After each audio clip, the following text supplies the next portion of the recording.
안녕하세요. 오늘은 여덟 번째 시간으로 인류 문명과 웹 서비스의 발전에 대해서 강의하도록 하겠습니다. 오늘 볼 내용은 다음과 같습니다. 실제 인류가 살면서 실제 우주 달력 속에서 뭐 웹 서비스가 어느 만큼 인류 문명이 어느 만큼 비중을 차지하면서 얼마만큼 발전했는지 확인을 해보고요. 발전 과정에 일어났던 그 산업혁명 과정에 대해서 간단하게 좀 살펴보도록 하겠습니다.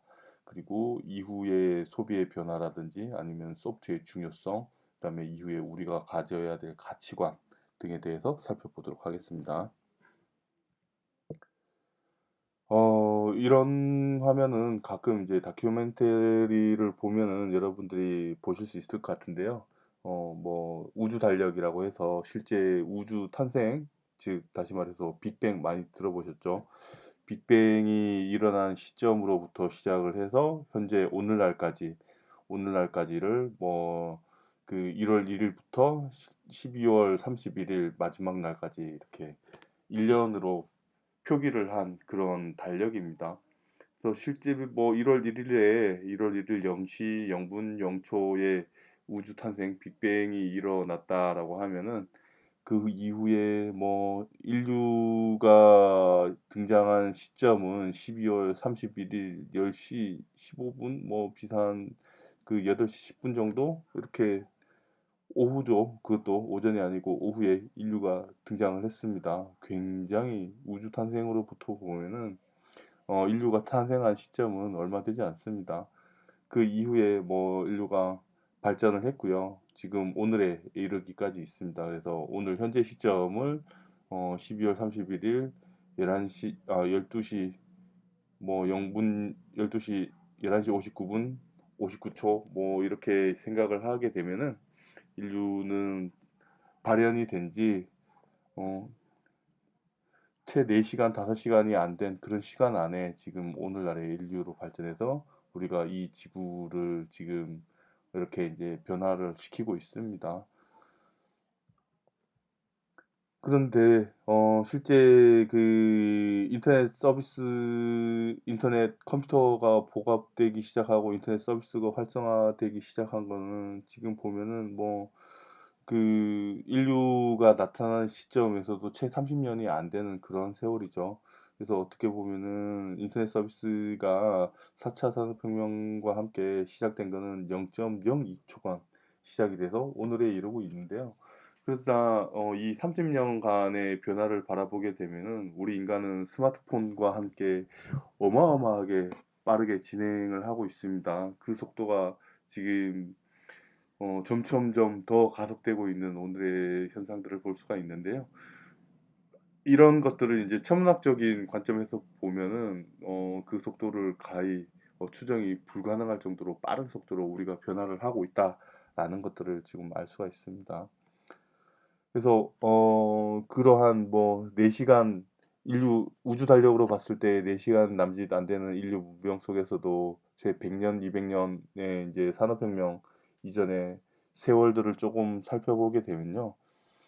처음에 이제 그 산업혁명 이전에는 가내 수공업이 실제 그 산업의 중심으로 자리 잡았었죠. 그때는 이제 다품종 소량 생산 중심으로 집에서 핸드메이드 제품들로 우리가 산업이 이루어져 있었습니다. 그래서 1차 산업혁명이 그 저기 뭐냐 증기기관 뭐 이런 것들로 인해서 그 이루어지고 이런 것들이 실제 1800년 이전에 시작을 해서 1900년까지 한 100년 정도 시장이 될 거고요. 그다음에 실제 전기가 보급화되고 대량 생산이 시작이 되면서 2차 산업혁명이 시작이 됐죠. 2차 산업혁명이 시작되고 그다음에 실제 그리고 3차 산업혁명이 오기까지 이런 것들은 이제 IT 산업 뭐 이런 것들이 발전하고 이제 공장 자동화가 이루어지면서 2000년 1990년 후반 2000년 초반 이렇게 진행이 됐는데요. 여기 이제 3차 산업혁명이 이루어지고 있습니다. 그리고 오늘날 2020년 뭐 이후에 지금 4차 산업혁명이 오고 있다라고 하고 있는데 그 4차 산업혁명 중심에는 뭐 IoT가 있을 수 있고요. 클라우드, 그다음에 인공지능 뭐 이런 것들이 지금 우리의 그 산업을 변화를 시키고 있습니다.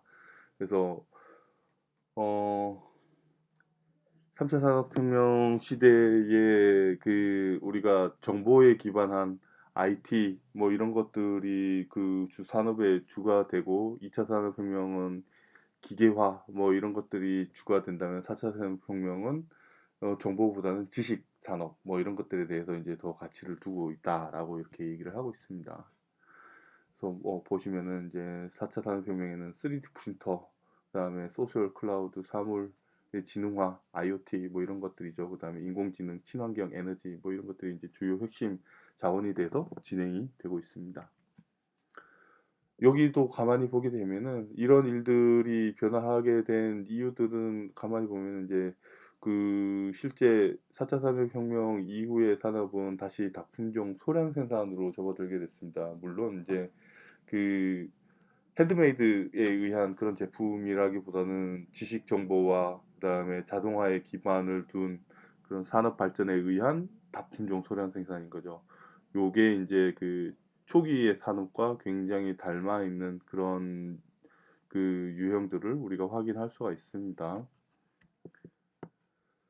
그래서 이게 이제 간의 수공업과 굉장히 닮아져 있는데요. EBS에서 이제 다큐 프라임에서 방송한 앙트레프레너라는 이런 프로그램이 있는데요. 여기서 이제 강대국의 비밀이라는 편에서 그 시대를 이끌어간 사람들이 이러한 산업혁명을 어떻게 이끌어갔는가에 대해서 설명들을 좀 하고 있습니다. 그래서 1차 산업혁명, 2차 산업혁명 거쳐가면서 앙트레프레너가 그 뭐 영국에서 미친 영향들, 그다음에 미국으로 건너간 사연들 뭐 이런 것들에 대해서 얘기를 하고 있는데요. 이런 산업혁명의 중심에는 여전히 이제 그 주요한 사람들이 있어서 그 사람들과 과학기술 간의 밀접한 연관 발전에 의해서 이렇게 산업혁명이 이루어지게 되었습니다. 그래서 인류의 본성과 산업에 대해서 가만히 들여보다 보게 되면은 산업화는 그 실제 소품종 대량 생산을 기준으로 산업화가 이루어졌습니다. 그래서 획일화된 제품과 그다음에 공장화가 진행됨에 따라서 환경 오염이 이루어졌는데요. 오늘날에는 이런 건 그 단점을 타파하고 그 개인 간의 개성들을 중시하는 그러한 사회가 되었기 때문에 현재는 다품종 소량 생산을 기준으로 그렇게 발전을 하고 있습니다. 그래서 개성뿐만이 아니라 환경 보존하고 그러한 자연과의 균형적인 발전 이런 것들을 동시에 이룩하기 위해서 많은 노력들을 하고 있죠. 특히나 우리가 이렇게 그 온라인으로 만나게 된 코로나 이후에 이러한 환경 보존에 대해서 더 많은 관심을 가지게 되고 지금 코로나의 역설로 환경이 살아나고 있고 그다음에 자연에 의한 그 인간 공격이 그 중화되어서 다시 자연이 살아나는 그런 예들은 많은 기사들을 통해서 우리가 확인을 할 수가 있습니다. 그래서 인류 문명이 지금 산업과 함께 그렇게 발전을 해왔음에도 불구하고 인간의 본성은 개성을 중요시하고 환경의 조화 없이는 살 수가 없기 때문에 우리는 이런 것들을 굉장히 중요시하게 생각을 하고 있습니다. 그러면은 뭐 인류 본성에 대해서 그 저기 뭐냐 반복성을 살펴보게 되면은 청바지에 유행하는 그런 루틴들을 바라보면 이것들을 우리가 쉽게 확인을 할 수가 있는데요. 보시면 1970년대 나팔바지가 유행하고 그다음에 그 80년대 디스코 바지에서 이제 단을 좀 접어서 입고 그다음에 90년대 일자 통바지가 유행하게 됐습니다. 이 90년대 일자 통바지는 처음 청바지가 나왔던 시절에 그러한 모델들이었죠. 그다음에 98년 뭐 다시 나팔 바지가 유행하고 그다음에 힙합 바지, 통 넓은 힙합 바지, 그다음에 다시 단을 접는 이런 것들이 이제 유행이 됐는데 보시면은 이런 나팔 바지의 유행이 70년대 일었던 게 98년도에 다시 이루어지고 있고요. 그다음에 단 접은 청바지들이 뭐 다시 이렇게 이제 그 2015년 다시 유행하고 뭐 이렇게 반복되고 있습니다.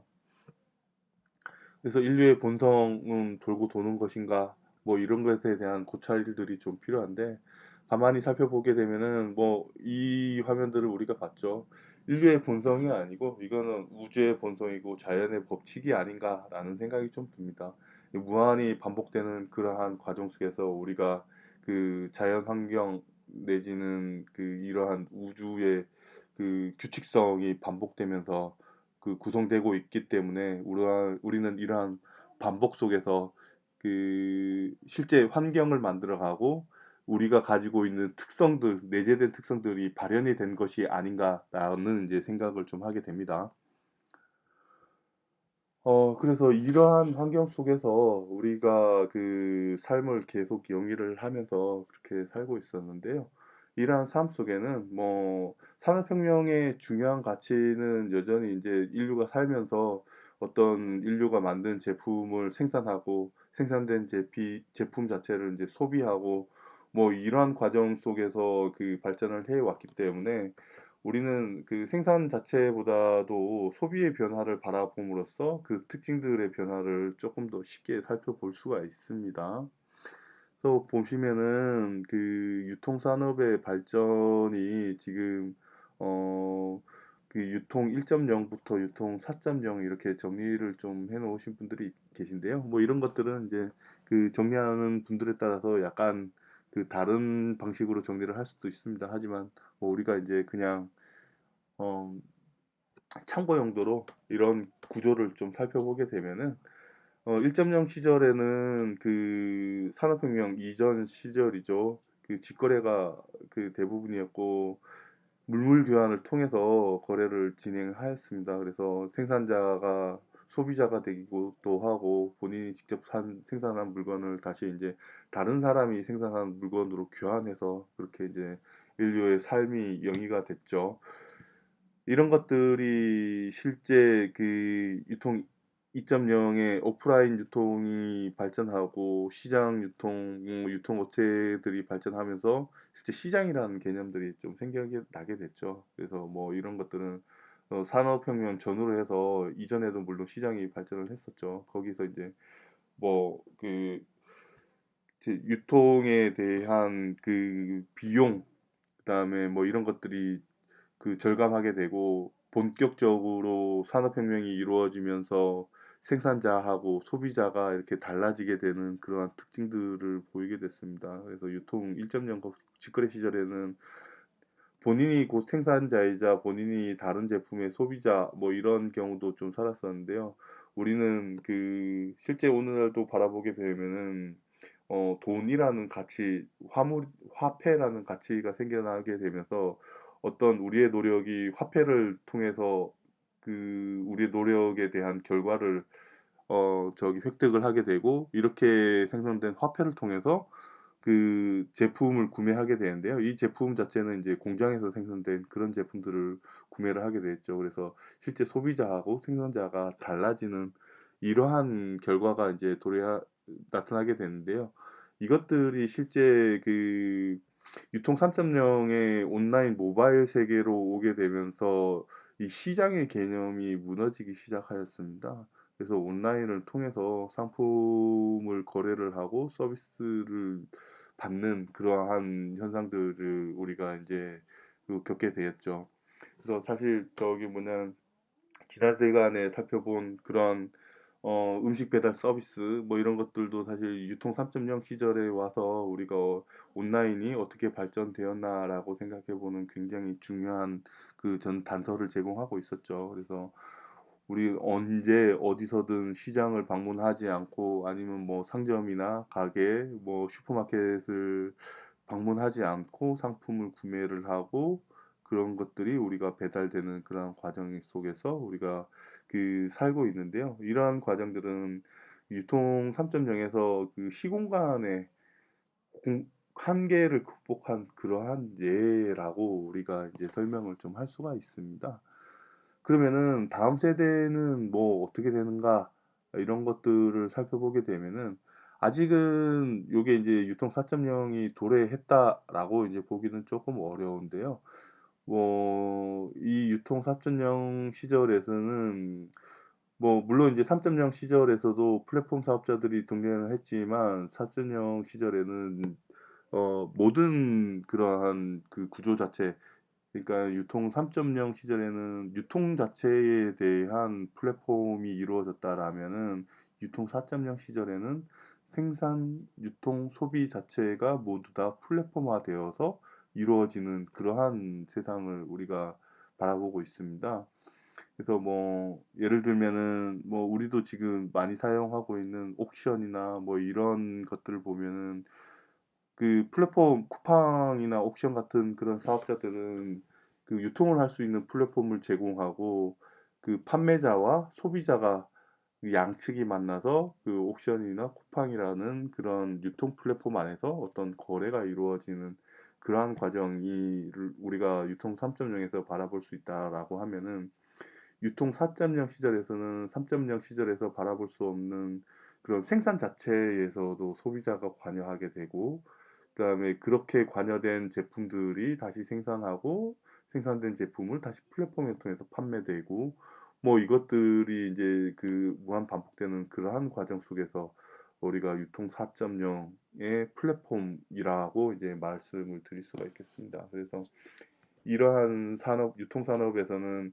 AI라든지 빅데이터 아니면 AR, VR 기술들 이런 것들이 다양한 기술들이 적용이 되고 정보의 가치가 이제 원천으로 동작하게 되는 그러한 점들을 좀 볼 수가 있습니다. 그래서 뭐 일부 그 미디어 산업에서는 지금 일부 유통 4.0의 구조를 볼 수가 있는데요. 뭐 많이 활성화되지는 않았지만 그 넷플릭스 같은 경우는 본인이 그 어떤 주인공이 시나리오를 선택해서 그 이야기를 다시 만들어 가게 되는 그러한 뭐 미디어들을 바라볼 수가 있는데 그런 것들이 어떻게 보면은 일부 유통 4.0이 적용된 그런 뭐 소비자가 생산에 관여하게 되는 뭐 그러한 유통 구조다라고 이제 말씀을 좀 드릴 수 있겠습니다. 그래서 사실 직거래라고 하면은 그 시장의 규모가 다를 뿐이지 모든 사람이 생산하고 동시에 소비자인 그런 산업혁명 이전의 시대와 지금 오늘날 유통 4.0이 바라보는 시대가 이제 동일하다라고 이제 볼 수가 있는 거죠. 그래서 실제 소비가 그 지난 시간에 잠깐 살펴본 그 O2O라는 연구가 있었죠. 오프라인 기업이 만든 그런 채널들을 온라인으로 옮기는 그러한 과정 속에 있습니다. 그래서 오프라인 기업이 온라인 채널을 열고 온라인 기업은 오프라인 채널을 확장하는 그러한 그 온라인 투 오피스, 오피스 투 온라인 뭐 이런 서비스들이 활성화되고 있습니다. 그래서 뭐 오피스 투 온라인, 온라인 투 오피스 이런 용어들에 대해서 이제 잠시 살펴보게 되면은 오피스 투 온라인은 온라인 주문 후 매장에서 픽업하고 매장에 재고가 없으면 온라인에서 주문해 주는 뭐 이런 서비스들을 제공하는 그런 사례들이 이제 증가하고 있고요. 온라인 투 오피스는 어, AI 기술을 바탕으로 별도의 개찰 절차 없이 그냥 뭐 자동으로 갖고 나오게 되면은 그냥 그 저기 뭐냐 그 요금이 차지되는 그런 그 유통들이 이제 온라인 투 오피스로 그 등록이 돼 있죠. 이게 이제 아마존에서 가장 그 빠르게 그 런칭을 하고 시작을 하고 뭐 그렇게 하고 있습니다. 그래서 매장 안에 들어가서 제품을 보고 고르고 그냥 뭐 그 별도의 그 계산 절차 없이 가지고 나오게 되면 계산이 되는 아주 편한 구조죠. 뭐 이런 구조들이 그 온라인 투 오피스의 대표적인 예다. 뭐 이렇게 바라보시면 되겠습니다. 그래서 실제 그 저기 쇼핑을 하는 데 있어 가지고 노력을 적게 들이려는 그러한 그 발상들은 많이 이루어져 있는데요. 보시는 것처럼 이제 그 아마존 알렉사에서 사용하면서 뭐 그 누구도 그 제품을 구매하지 않았는데 뭐 아마존에서 제품이 배달된 사례는 굉장히 유명한 뉴스로 지금 남아 있습니다. 그래서 이거는 인공지능 알렉사가 그 본인들의 대화를 듣고 그냥 자동으로 주문해서 배달까지 이루어진 뭐 그러한 사례가 되겠는데요.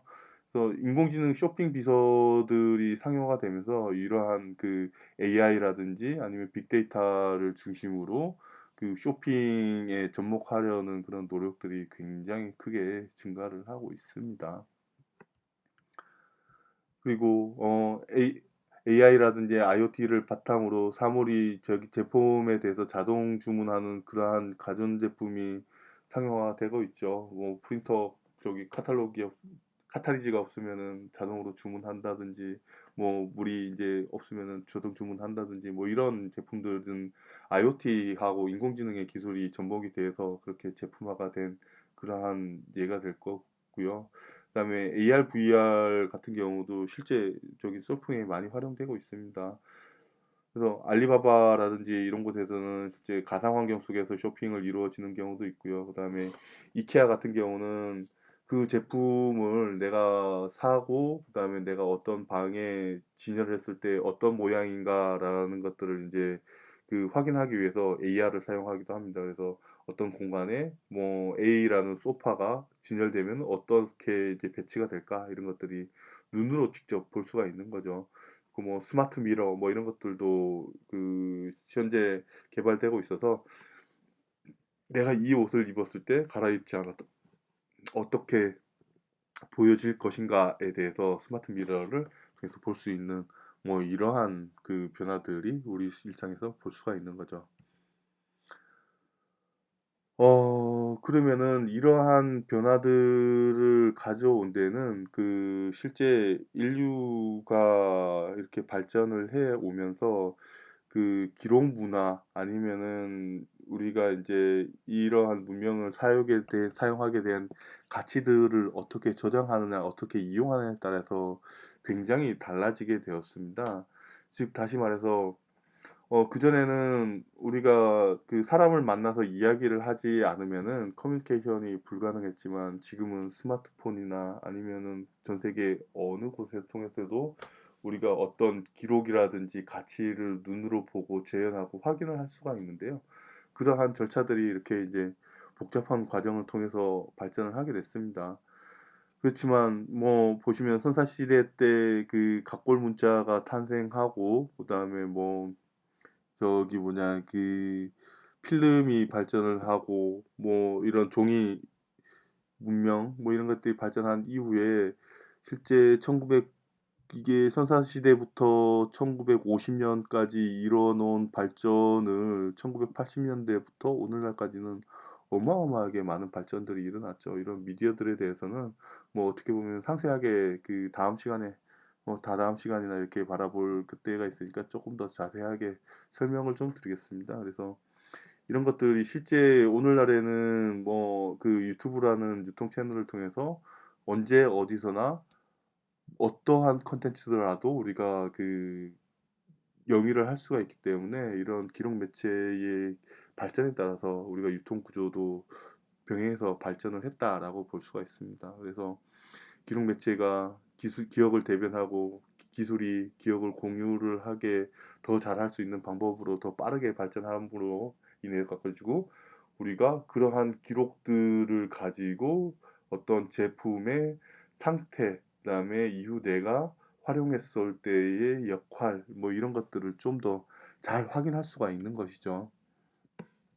그래서 이러한 것들을 우리가 봤을 때 기존에는 어떤 물질적인 기계적인 장치들에 의해서 그러한 인류의 문명, 역할, 기록, 뭐 유통, 산업 이런 것들이 발전을 했다면은 4차 산업혁명의 발전의 중심에는 이러한 것들이 그 가능하게 한, 언제 어디서나 어떠한 제품이라도 우리가 구매를 할 수 있고 시공간을 초월해서 구매를 할 수 있는 방법을 제공하고, 그다음에 누구라도 생산자가 되고 누구라도 소비자가 되게 할 수 있는 방법들을 제공한 것이 소프트웨어라고 할 수가 있습니다. 그래서 4차 산업혁명 시절에 이 소프트웨어는 굉장히 중요한 가치로 각광을 받고 있습니다. 그래서 그 실제 서비스 구현되고 서비스가 인터넷 웹상에서 공유가 됨으로 인해 가지고 4차 산업 중심의 이 소통을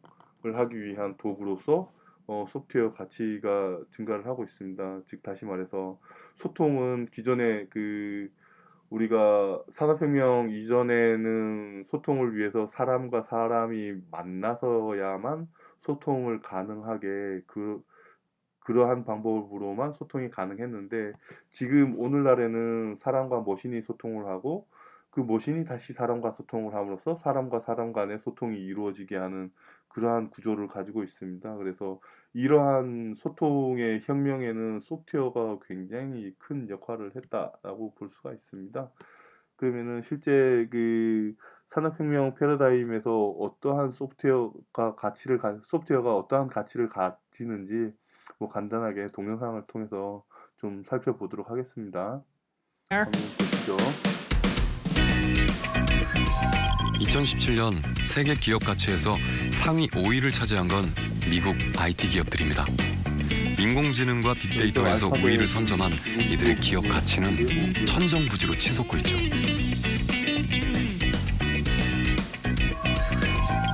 IT 시장 안에서도 산업 지형의 변화를 확인할 수 있는데요.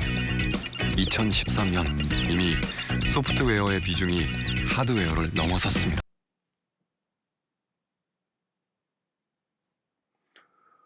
보시는 바와 같이 우리는 소프트웨어가 실제 그 기업의 가치를 봐도 그렇고 아니면은 실제 우리가 이제 보시는 것처럼 하드웨어와 소프트웨어의 발전 추이를 봐도 그 소프트웨어가 가지고 있는 가치가 그거 점차 증가를 해서 이게 어떤 현물형 가치보다도 더 중요한 그러한 역할들을 하게 되는 과정들을 살펴볼 수가 있습니다. 그래서 보시면 뭐 애플도 마찬가지로 디바이스를 만들고 구글도 디바이스를 만들고 있지만 그 누구도 소프트웨어가 중심이 된 기업이 아니다라고 이제 말을 하지는 않습니다. 소프트웨어가 중심인 기업인 거죠.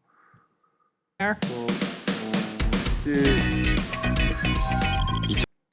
보시면은 이제 애플, 알파벳, 마이크로소프트, 아마존, 페이스북 이 기업들은 모두 다 이제 소프트웨어 기업인 겁니다. 소프트웨어 기업이 이렇게 이제 현물 경제에서 중요한 역할들을 하고 있어서 시가총액도 기업 자산을 나타내는 시가총액이 굉장히 큰 높은 순위에 지금 이룩하고 있다라는 것들을 볼 수가 있습니다.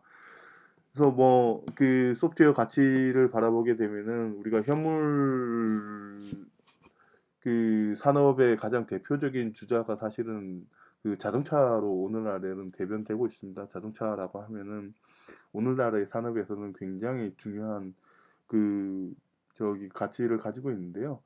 그 현물 가치의 중심에 있는 자동차의 중요한 회사인 뭐 메르세데스 벤츠의 회장인 그 디테체는 자동차는 이제 기름이 아니라 소프트웨어로 달린다라고 이렇게 얘기를 하고 있습니다. 그만큼 자동차에 들어간 소프트웨어의 중요성이 굉장히 크게 그 가치를 인정받기 시작했습니다. 그래서 오늘날의 자동차의 문제 대부분이 사실은 뭐 소프트웨어로 인해서 나타난다라는 것들을 우리가 확인을 할 수가 있죠.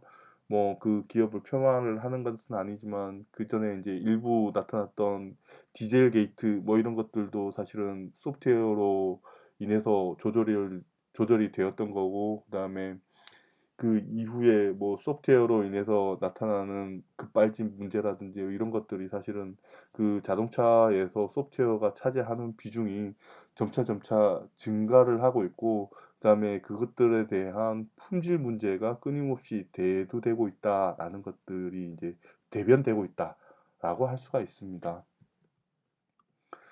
그래서 다른 기업들도 이제 마찬가지로 그 GE라고 하면 이제 에디슨에 의해서 탄생된 굉장히 큰 그 전자전기 기업에 해당되는데 가전제품을 만드는 그런 기업인데요. 그래서 오늘은 제조기업의 직원으로 잠들어서 내일 아침에 일어나면서 소프트웨어 기업 직원으로 일어나야 된다라고 이제 그 얘기할 만큼 소프트웨어의 중요한 가치들은 지금 오늘날 산업 전반, 우리의 생활 전반에 대해서 영향을 미치고 있습니다. 그래서 뭐 간단하게 한 편을 더 살펴보면요. 4차 산업혁명은 어떻게 대응하느냐에 따라 기회가 될 수도 위기가 될 수도 있습니다.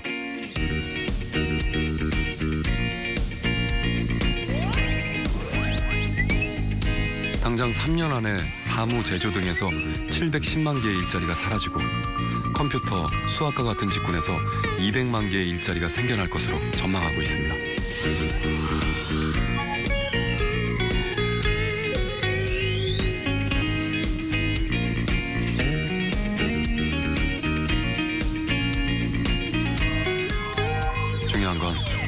어떤 분야에서 일하든 갖춰야 할 역량입니다. 협업, 비판적 사고와 같은 로봇이 결코 대체할 수 없는 인간 본연의 역량을 갖춰 나감으로써 위기에 맞설 수 있습니다. 보시는 것처럼 이제 이런 소프트웨어가 이제 발전하게 되면서 그 보시면은 미래에 필요한 그러한 뭐 일자리들 아니면 산업에서 필요한 가치들이 확연하게 드러나게 되는데, 지금 뭐 이 강의를 듣고 있는 아니면 주변에 있는 여러분들 친구들은 뭐 어떻게 보면은 미래를 위해서 굉장히 올바른 방향으로 진입을 했다라고 이제 얘기를 할 수도 있겠죠. 그래서 보시는 바와 같이 4차 산 미래 일자리에서 필요한 직무 역량은 그 소프트웨어를 정말 잘 만들기 위해서 옳은 방법으로 만들기 위한 그러한 역량들을 많이 필요로 하고 있습니다. 이런 방법들이 실제 이제 복합적인 문제 해결이라든지 창의성, 의사결정 능력, 비판적 사고, 협업 능력 뭐 이런 것들을 통해서 우리가 새로운 서비스에 대한 가치를 만들고, 그 가치가 다시 기업 가치로 이루어지고, 그 기업 가치가 우리한테 다시 회귀가 돼서 인류의 삶을 영위하게 되는 뭐 이러한 반복적인 순환 구조가 이루어지게 될 텐데요. 그래서 뭐 이런 가치들은 실제 이제 소프트웨어라는 결과물을 통해서 우리가 발현이 되고, 발현된 결과를 통해서 우리가 어떤 가치 생산하는 그런 결과를 맞을 수가 있습니다. 그래서 실제 그 세계에서 나타나는 인터넷 트래픽 순위를 바라보게 되면은 보시면은 2018년 5월에 구글, 유튜브, 페이스북, 바이두, 위키피디아 뭐 이렇게 이제 순서가 결정이 좀 됐는데요. 오늘은 어떻게 이루어졌냐면은 구글, 유튜브 여전히 상위에 있죠. 검색이라든지 아니면 동영상은 굉장히 중요한 플랫폼이 되었고요. 그다음에 티몰이 굉장히 급등하게 올라왔습니다. 이것은 뭐 그 코로나의 영향일 수도 있고요. 뭐 중국 그 사이트여서, 중국 그 쇼핑몰이어서 중국이 갖는 위상이, 그들이 가지고 있는 뭐 저기 인구가 엄청난 영향력을 그 발휘를 하고 있다라는 대변이기도 하고요. 보시면 3위에 티몰이라든지 아니면 QQ, 바이두 뭐 이런 것들이 이제 대부분 중국이죠. 360 CN 중국 사이트들이 이렇게 뭐 많이 발전했습니다. 그리고 4위에 페이스북이 뭐 3위를 유지를 하다가 이번에 조금 떨어졌습니다. 그리고 여 밑에 보면은 이제 아마존 뭐 이런 기업들도 여전히 있습니다.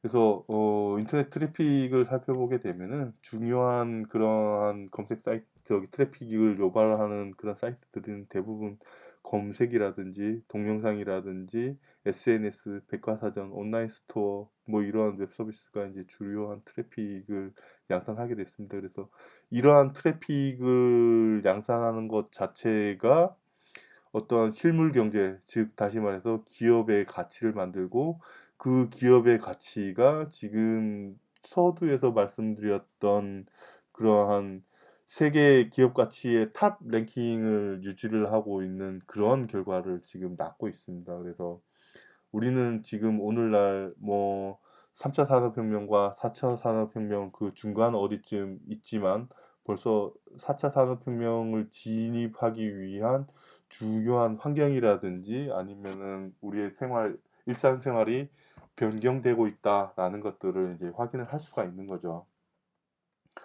그래서 그와 동시에 한 가지 확인할 수 있는 게, 2015년 같은 경우는 지금 GitHub이라는 우리가 사용하는 오픈 소스 코드 유지 사이트죠. 소스 코드 유지 사이트가 이렇게 작게 등록돼 있었는데, 2018년, 2019년, 2018년에는 63위, 2019년에는 지금 조금 떨어져서 그 65위입니다. 65위에 랭킹돼서 굉장히 그 GitHub이라는 소스 코드를 보기 위한 사이트, 즉 굉장히 어떻게 보면은 특수한 분야의 직군들, 우리 같은 그 컴퓨터 공학이라든지 소프트웨어 엔지니어링에 관련된 그런 사람들이 보는 사이트들이 굉장히 큰 탑 랭킹에 유지가 되는 그런 웹 서비스로 유지가 되는 그런 결과를 확인할 수가 있는 거죠. 그래서 실제 그 코딩하는 인류라고 해서 우리 컴퓨터 공학 아니면은 뭐 소프트웨어 엔지니어링에 그 있는 사람들뿐만이 아니라 일반 그 전통적인 산업 영역에 있는 사람들까지도 소프트웨어를 바라보게 되었다라는 것들을 확인할 수가 있습니다. 물론 인공지능의 발전에 의해서 이러한 점들이 두드러지기도 합니다. 일반적으로 인공지능이 적용되기 위한 그러한 영역을 도메인이라고 우리가 얘기를 하고요. 그리고 인공지능을 만들기 위해서는 우리가 트레이닝 셋이 많이 필요하지 않습니까? 훈련 데이터들이 굉장히 많이 필요한데요. 이러한 그 훈련 데이터를 만들기 위해서는 그 데이터 영역이 필요합니다. 그래서 그 데이터가 있고 이 데이터를 기술로서 정제를 해서 인공지능이 만들어지면은 이 인공지능은 도메인에 적용되는 그러한 양상을 바라볼 수 있는데요. 이 도메인과 데이터 영역은 실제 그 컴퓨터 공학이라든지 아니면 소프트웨어 엔지니어링 이외에 전통적인 산업 영역에서의 굉장히 많은 데이터와 도메인들이 우리가 있다라는 것들을 알 수가 있죠.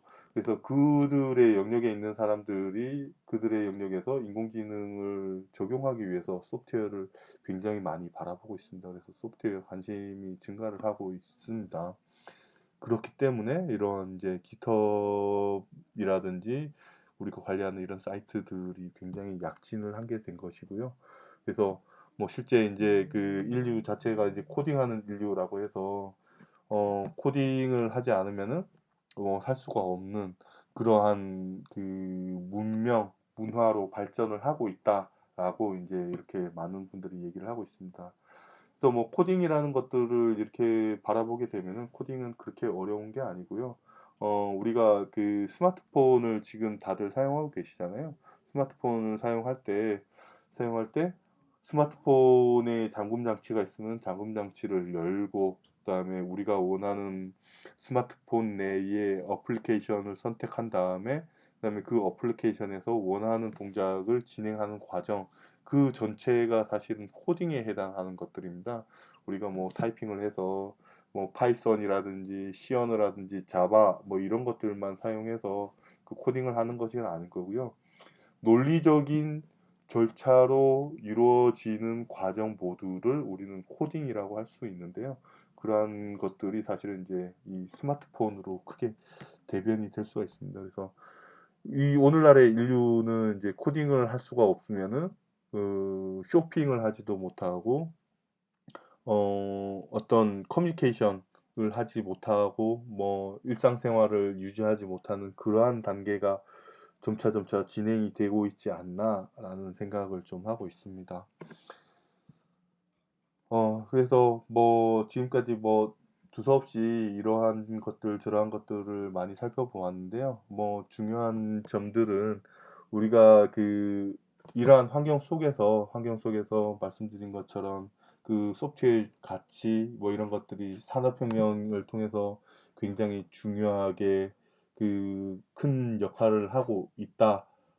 그리고 그러한 것들을 지금 공부하는 우리는 보시는 바와 같이 이러한 복합적인 문제 해결, 창의성, 의사결정 능력, 비판적 사고, 협업 능력을 키워서 여기에 중심이 될 수 있는 그러한 뭐 사람이 좀 되어야겠다라는 것들을 이제 좀 말씀드리고요. 그다음에 그 요번 학기에 사실 강의 목표가 다 여기에 있습니다. 우리는 이제 기존 문제를 확인하고 그래서 그 문제를 해결하기 위해서 중간고사를 치르렀고요. 그 치르는 과정에 창의성을 좀 발현했으면 좋겠다.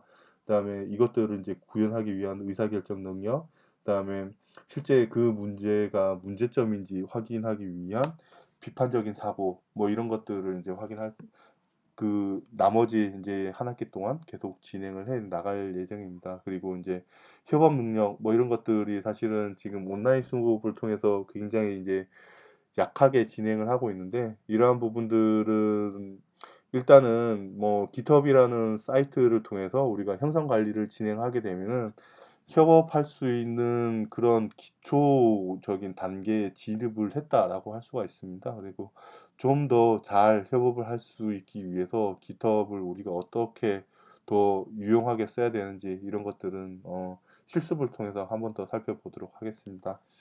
그래서 오늘 수업은 여기서 마치도록 하겠습니다.